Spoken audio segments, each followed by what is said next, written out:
Oi, boa noite. Boa noite. Você vai ver hoje no Repórter Brasil. O governo e os presidentes da Câmara e do Senado fecham acordo e a votação da reforma da Previdência fica para fevereiro. Uma operação da Polícia Federal faz buscas nos gabinetes de 2 parlamentares do Tocantins. No Rio de Janeiro, as dificuldades dos servidores que estão com salários atrasados há 3 meses. Vamos mostrar também a crise hídrica no Ceará e dicas simples de como economizar água em casa. E ainda uma homenagem aos 105 anos do Rei do Baião. Estava em Moscou, dançando pagode russo, na boate Costa Fogo. Parecia até um frevo, daquele cai e não vai.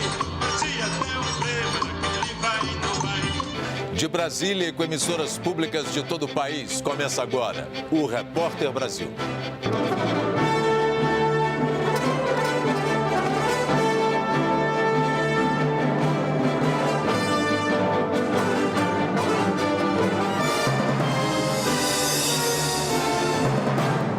O presidente Michel Temer pediu o apoio de prefeitos hoje para aprovar a reforma da Previdência. Mas depois de semanas de articulação para votar antes do recesso parlamentar, o líder do governo no Senado anunciou hoje que a votação fica para fevereiro. A decisão foi tomada depois de um acordo entre o presidente da Câmara dos Deputados, Rodrigo Maia, e o do Senado, Eunício Oliveira. Quem fez o anúncio foi o líder do governo no Senado, Romero Jucá. A reforma da Previdência vai aguardar mais alguns dias para que possa ser votada. Ou em fevereiro, ou até, se houver o entendimento entre os presidentes das duas casas, numa convocação extraordinária. O presidente da Câmara e os líderes da Câmara chegaram à conclusão de que o número está crescendo de adesões, que é importante votar a reforma da Previdência, que outros partidos poderão fechar a questão e, para isso, é preciso que haja algum tipo de tempo para maturar essa solução. Mas, logo depois de Jucá ter anunciado o acordo, o ministro da Fazenda, Henrique Meirelles, disse que o governo continua trabalhando para votar o projeto semana que vem. Mas a busca do governo por votos continua. Mais cedo, o presidente se reuniu com prefeitos e pediu para que eles ajudem a convencer os deputados. Como argumento, o presidente Michel Temer disse que se a reforma da Previdência não for aprovada, vai ser ruim para a economia. E lembrou o repasse do governo federal para fechar as contas das prefeituras e pagar salários. Neste ano, tem 2 bilhões para os prefeitos também fecharem os seus balanços. Mas é evidente que este é um movimento permanente. Para o governo, o tempo vai ajudar no convencimento de mais deputados. Hoje, o PSDB definiu em reunião que vai orientar os 46 parlamentares do partido na Câmara a votarem pela reforma, mas não vai punir quem votar contra. Já fecharam questão a favor do projeto PMDB, PTB e PPS. E o presidente Michel Temer voltou hoje a São Paulo para uma reavaliação urológica da cirurgia que fez há 40 dias. A repórter Mariana Jung mantém os detalhes ao vivo. Boa noite, Mariana. Oi, boa noite. Olha, segundo uma nota divulgada pela Secretaria de Comunicação da Presidência da República, ao voltar então ao Hospital Sírio-Libanês em São Paulo, o presidente foi passando por um novo procedimento cirúrgico. Apesar disso, a nota diz que Michel Temer deve voltar a Brasília já amanhã, com o aval aí da equipe médica que o acompanha. Ainda nessa nota divulgada pela Secretaria da Presidência da República, há a informação de que o presidente, ao retornar a Brasília, deverá então se encontrar com os presidentes da Câmara e do Senado para definir uma data para a votação da reforma da Previdência. Mas a nota diz ainda que está mantida a previsão de que amanhã seja feita a leitura da emenda aglutinativa do relator da reforma, o deputado Arthur Maia, tratando, então já expondo para os deputados o novo texto da reforma. Inclusive, o deputado Arthur Maia falou agora há pouco aqui no Salão Verde e disse que vai fazer essa leitura amanhã e que aí até a semana que vem eles farão uma avaliação da quantidade de votos que tem. Se houver a possibilidade de votar a reforma, se houverem votos suficientes, ela será então votada ainda na semana que vem. Se não, aí então a reforma poderá ficar para a semana seguinte. Mas ele disse que não mudou ali a posição dele em nada em correr atrás desses votos, viu, Pedro e Catiúcia? Mariana, e o orçamento do ano que vem, que tinha votação prevista para hoje, foi aprovado? Não, ainda não. A sessão do Congresso que estava ocorrendo, Catiúcia, foi suspensa, foi retomada a sessão da Câmara dos Deputados, mas o presidente do Congresso, Eunício Oliveira, disse que vai retomar a sessão do Congresso às 9 horas da noite para então votar o orçamento. Obrigada, Mariana. A Polícia Federal deflagrou hoje a 6ª fase da Operação Ápia, que investiga fraudes em obras de rodovias de Tocantins. 2 deputados federais do estado são alvos da investigação. No total, foram cumpridos 16 mandados de busca e apreensão e 8 de intimação. A operação investiga desvio de mais de 850 milhões de reais de obras de infraestrutura no Tocantins. Os mandados de busca e apreensão foram cumpridos nos gabinetes da deputada Dulce Miranda, mulher do atual governador do Tocantins, e do deputado Carlos Gaguin. A suspeita da Polícia Federal é que os 2 parlamentares façam parte de uma organização criminosa com prática de corrupção passiva e lavagem de dinheiro. Além de Brasília, a Polícia Federal cumpriu mandados nas cidades de Palmas e Araguaína, no Tocantins. Em nota, o deputado Carlos Gaguin afirmou que não recebeu nenhuma doação dos delatores da Operação Ápia. Ele nega, inclusive, que durante o mandato dele no governo de Tocantins tenha firmado qualquer contrato com a empresa envolvida nas irregularidades. A deputada Dulce Miranda disse que está colaborando com as investigações. Atualmente, uma mãe tem 4 meses de licença maternidade. Se ela for servidora pública, são 6 meses, mesmo quando o bebê é prematuro. Mas, nesses casos, as crianças podem ficar meses internadas na UTI. E, por isso, a mãe acaba passando pouco tempo com o bebê em casa, depois que ele sai do hospital. Para resolver essa situação, uma proposta lá no Congresso quer ampliar o tempo de afastamento dessas mulheres. O problema é que a discussão acabou ficando em torno de outro assunto, o aborto. A filha da Suelen nasceu com só 27 semanas de gestação. Não tinha nem 1 quilo e passou quase 3 meses na UTI. Nesses 83 dias eu só pude acompanhá-la na UTI, eu não pude ser mãe dela efetivamente, entende? Então, a minha licença maternidade estava, entre aspas, meio que perdida, né? Na verdade, ela precisava de cuidados médicos, não de mim. É prematuro todo bebê que nasce com menos de 37 semanas. São 12 de cada 100 crianças no Brasil. E é muito bebê que nasce antes da hora. 340 mil por ano, quase 1.000 por dia. Eles têm peso baixo, a pele fina e pouca gordura no corpo. Tem a imaturidade pulmonar, a imaturidade cardíaca, imunológica, né, maior risco de infecção, risco de hemorragia intracraniana, né, risco de desenvolverem retinopatia da prematuridade, que é uma alteração ocular pelo uso de oxigênio. Ou seja, é um bebê que exige muito mais cuidados e a mãe é peça-chave. Um projeto que tramita aqui no Congresso aumenta o prazo da licença maternidade para mães que têm bebês prematuros. Ele já foi aprovado no Senado e está hoje aqui na Câmara. Só que não anda. É que no meio do texto foi incluída uma expressão que traz um outro assunto para dentro da proposta: o aborto. Conhecida como cavalo de Troia ou jabuti, a manobra pode fazer com que o aborto vire crime até nas situações em que a lei permite a interrupção da gravidez.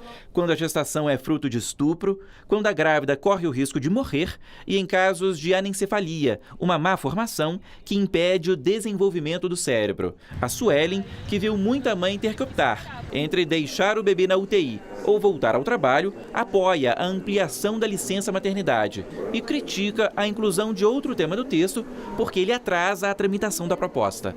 Quando o projeto veio do Senado, se fosse sido aprovado na Câmara, nós poderíamos já estar com essa lei em prática, né? Se tivesse andado só esse assunto. Só que 18 dos 19 deputados da comissão que analisa a proposta votaram a favor do trecho que inclui o aborto no texto. Eles têm que votar agora os chamados destaques, que pedem a retirada da expressão. Tinha reunião marcada para ontem e hoje, mas ela foi adiada. E como se trata de uma proposta de emenda à Constituição, é preciso passar por 2 votações no plenário da Câmara e outras 2 no plenário do Senado. Também aqui em Brasília, o deputado Carlos Marum, do PMDB do Mato Grosso do Sul, mudou o relatório final da CPMI da JBS. ele retirou o pedido para indiciar o ex-procurador-geral da República, Rodrigo Janot, por abuso de autoridade e uso indevido das funções públicas. Marum mudou de ideia depois de ter sido criticado por vários integrantes da comissão. Ainda assim, o deputado pede ao Ministério Público que investigue Janot. Políticos não vão poder bancar a íntegra dos gastos das campanhas eleitorais. A decisão é dos deputados e senadores ao analisarem hoje vetos do presidente Michel Temer a projetos de lei. Não se sabe ainda se essa decisão pode ser aplicada no ano que vem. Isso porque, para valer, qualquer alteração deve ser tomada com um ano de antecedência das eleições, mas fica mantida a regra de doação de pessoa física até o limite de 10% dos rendimentos brutos do ano anterior. Em Minas Gerais, uma operação investiga um esquema de fabricação e o comércio ilegal de cigarros em 3 cidades. Foram cumpridos 12 mandados de busca e apreensão em empresas e residências nas cidades de Visconde do Rio Branco, Piranga e Coimbra, todas na zona da Mata Mineira. A Operação Cortina de Fumaça investiga um esquema de fabricação ilegal de cigarros e sonegação de impostos. Segundo o Ministério Público, uma empresa com sede em Visconde do Rio Branco, com registro de fabricação suspenso pela Receita Federal, continuava produzindo cigarros, usando empresas de fachada para a compra da matéria-prima. Estimativas das receitas federal e estadual apontam um prejuízo superior a 75 milhões de reais com a falta de pagamento de impostos. Foi preso hoje no Paraguai um dos traficantes mais procurados do Brasil. Marcelo Fernando Pinheiro Veiga, o Marcelo Piloto, foi detido em uma operação conjunta da Secretaria Nacional Antidrogas Paraguaia, da Polícia Federal Brasileira e o Departamento Antidrogas norte-americano. Um dos líderes do Comando Vermelho, ele atuava em dezenas de comunidades da zona norte do Rio e é suspeito de ter participado da derrubada de um helicóptero da Polícia Militar no Morro dos Macacos, em Vila Isabel, também na zona norte, em 2009. Segundo as investigações, atualmente Marcelo Piloto comandava o tráfico de armas e drogas do Paraguai para favelas cariocas. A Justiça de São Paulo decidiu manter preso Francisco Costa Rocha, conhecido como Chico Picadinho. Ele tem 75 anos e ficou conhecido depois de matar e esquartejar 2 mulheres. A primeira vítima foi uma bailarina austríaca em 1966. Francisco foi preso, mas acabou libertado por bom comportamento e cometeu outro crime. Matou uma prostituta brasileira em 76. Desde então, ele está preso. Chico Picadinho, que está preso há 41 anos, foi considerado irrecuperável pela Justiça. Apesar da legislação brasileira definir que o preso deve ser colocado em liberdade depois de 30 anos de reclusão, a Justiça considerou que ele, na verdade, está sendo submetido a um tratamento e não a privação de liberdade. Se o entendimento não fosse esse, Francisco Costa Rocha já deveria ter sido solto há mais de 10 anos. Uma chacina em um campo de futebol deixou 6 mortos e 9 pessoas em estado grave em Manaus. A segurança foi reforçada e a polícia investiga a motivação dos assassinatos. Os moradores do bairro Compensa, na zona oeste de Manaus, ainda estão assustados com os assassinatos durante uma partida de futebol. Este menino de 11 anos disse que estava no local no momento do atentado e viu 3 homens saírem de picapes que estacionaram em frente à quadra. 2 aqui, eu fui correndo e atiraram. Atirou e eu fui por trás. Já era mais de 10 da noite quando os criminosos chegaram aqui. De acordo com pessoas que acompanhavam o treino no momento, eles estavam vestidos como jogadores e entraram sem levantar suspeitas. Depois, eles bloquearam as saídas, cercaram a quadra e atiraram diversas vezes. O grupo fugiu, deixando para trás as marcas do crime. Nesta manhã, policiais encontraram na área as munições de pistolas, metralhadoras e fuzis. De acordo com o secretário de Segurança do Amazonas, o uso desse tipo de armamento indica que os envolvidos podem fazer parte de organizações criminosas. O grupo que executou o ato era profissional. Ali não tinha amador, não tinha neném, ninguém estava de brincadeira.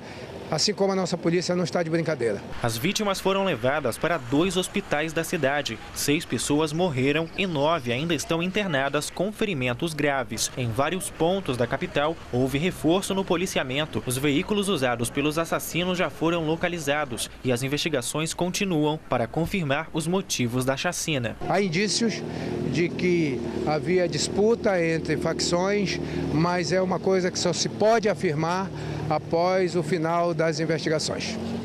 No Rio de Janeiro, a maioria dos servidores do Estado está sem receber os salários há 3 meses, sem contar o 13º do ano passado. Enquanto o governo não soluciona o problema, a expectativa é de um Natal mais difícil para muitas famílias. No sofá cabe toda a família, mas a casa agora ficou pequena. Uma das mães é servidora concursada da FATEC, Fundação de Apoio à Escola Técnica do Estado do Rio. Sem salário desde outubro e sem o 13º do ano passado, a família da Jaqueline foi despejada de uma casa de 3 quartos para esta, de apenas 1. Especialmente no Natal, o casal Jaqueline e Dinha faz malabarismo para não deixar o essencial faltar aos 4 filhos. A gente dá graças a Deus quando alguém convida para a gente ir em algum lugar e tem comida, porque aí a gente come lá e não come em casa e deixa para eles. Porque o leite, o mingau, o biscoito, se faltar, para eles faz muita diferença. Então a gente deixa de comer, de fazer as coisas, deixa de sair, deixa de tudo para dar a eles. Também com salários atrasados desde outubro, o Natal da família do André vai ser diferente este ano. Mas ele continua trabalhando e o que mais angustia é a falta de um prazo para a regularização dos pagamentos. Paliativos estão sendo oferecidos, aqui na Secretaria de Saúde, uma redução de jornada, mas isso tudo não atende os trabalhadores. Os trabalhadores querem o salário para trabalhar integralmente a população. 27 de novembro era a data limite que o governador Luiz Fernando Pezão estabeleceu para pagar todos os vencimentos atrasados dos servidores, mas o pagamento não ocorreu por causa de burocracias.